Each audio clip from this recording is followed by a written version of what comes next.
ആരാ? സിദ്ധാർത്ഥൻ സാറുണ്ടല്ലോ അല്ലേ? ഉണ്ടല്ലോ. ആരാ? ഒരു പരമേശ്വരൻ കാണാൻ വന്നിരിക്കണമെന്ന് പറഞ്ഞാൽ മതി. ആ, അകത്ത് വരൂ. വേണ്ട കുഞ്ഞെ, ഒന്ന് പറഞ്ഞാൽ മതി.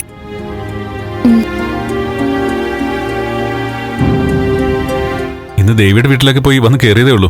അപ്പോഴേ ഗിരീഷേട്ടൻ വന്നത്. ഓ, അച്ഛാ, ആ പരമേശ്വരൻ എന്നൊരാൾ കാണാൻ വന്നിരിക്കുന്നു.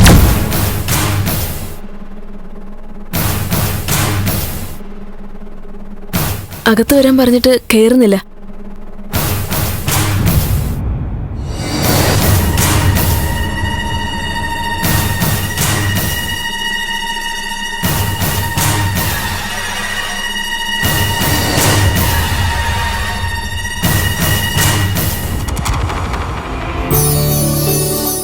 ഗിരീഷ, അമ്മ സുഖായിരിക്കുന്നോ? ഓ, സുഖമായിരിക്കുന്നു.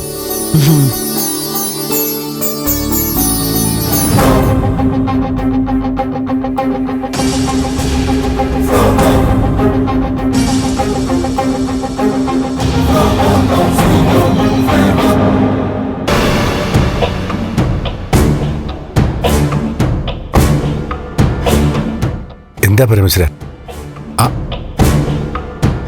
എന്തിനാ ഇങ്ങോട്ട് വന്നേ? ഞാൻ കാര്യങ്ങളൊക്കെ പറഞ്ഞിട്ടില്ലേ? എനിക്കറിയാം സാർ, ഞാനിങ്ങോട്ട് വരാൻ പാടില്ലായിരുന്നു. ഫ്ലവേഴ്സ് ടിവിയുടെ സ്മാർട്ട് ഷോയിൽ പങ്കെടുക്കാൻ നിങ്ങളെ ക്ഷണിക്കുന്നു. ഉടൻ തന്നെ ഈ നമ്പറിലേക്ക് വിളിക്കുക. 7593829838. ഫ്ലവേഴ്സ് സ്മാർട്ട് ഷോ ഉടൻ വരുന്നു ഫ്ലവേഴ്സ്. സാർ, എനിക്കൊന്നും ഉറപ്പൊന്നും മറന്നിട്ടല്ല ഞാനിങ്ങോട്ട് വന്നത്. വേറെ നിവൃത്തിയില്ലാതായി പോയി സാറേ. അറിയാലോ, വലിയ കുഴപ്പം പിടിച്ച അവസ്ഥയിലായി സാറും ഞാനും ഇപ്പോൾ. ഞാൻ പറഞ്ഞ കാര്യങ്ങൾക്ക് സാറ് മറുപടിയൊന്നും പറഞ്ഞതുമില്ല. വീട്ടിലിരുന്നിട്ട് ആകെ ഒരു സമാധാനക്കേട് സാറേ.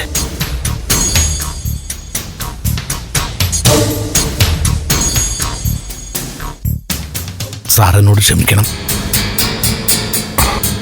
ആവശ്യപ്പെട്ട പണം ഒരുപാട് കൂടുതലാ പരമേശ്വര. ഇപ്പോഴത്തെ എൻ്റെ സാമ്പത്തിക നില പരമേശ്വരൻ അറിയാലോ. വലിയ ബുദ്ധിമുട്ടില്ല ഞാൻ. അയ്യോ സാറേ, സാറിനെ പോലെ ഒരാളെ ഇങ്ങനൊരു സാഹചര്യത്തിൽ വിഷമിപ്പിക്കൊന്നുമല്ല ഞാൻ. പക്ഷെ എനിക്ക് പിടിച്ചു നിൽക്കാൻ പറ്റില്ല സാറേ. സാർ എങ്ങനെയെങ്കിലും ആ കാശ് ഒപ്പിച്ച് തരിക തന്നെ വേണം. അല്ലെങ്കിൽ കാര്യങ്ങളൊക്കെ കൈവിട്ടു പോകും സാറേ. പിന്നെ എന്നെ പറഞ്ഞിട്ട് കാര്യമില്ല സാറേ.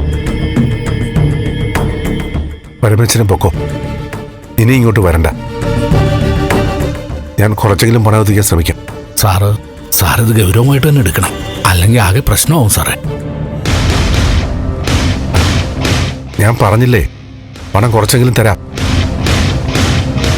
വേറൊരു നിവൃത്തിയില്ലാത്തതുകൊണ്ട് സാറേ ഇങ്ങോട്ട് വന്നത്. സാറിനോട് ക്ഷമിക്കണം. ശരി, പരമേശ്വരൻ ചെല്ല്. ഓ,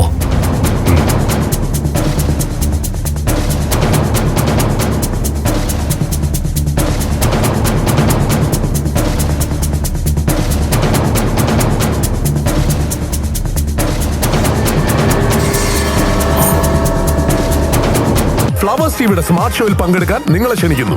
ഉടൻ തന്നെ ഈ നമ്പറിലേക്ക് വിളിക്കുക. 7593829838. ഫ്ലവേഴ്സ് സ്മാർട്ട് ഷോ ഉടൻ വരുന്നു ഫ്ലവേഴ്സ്.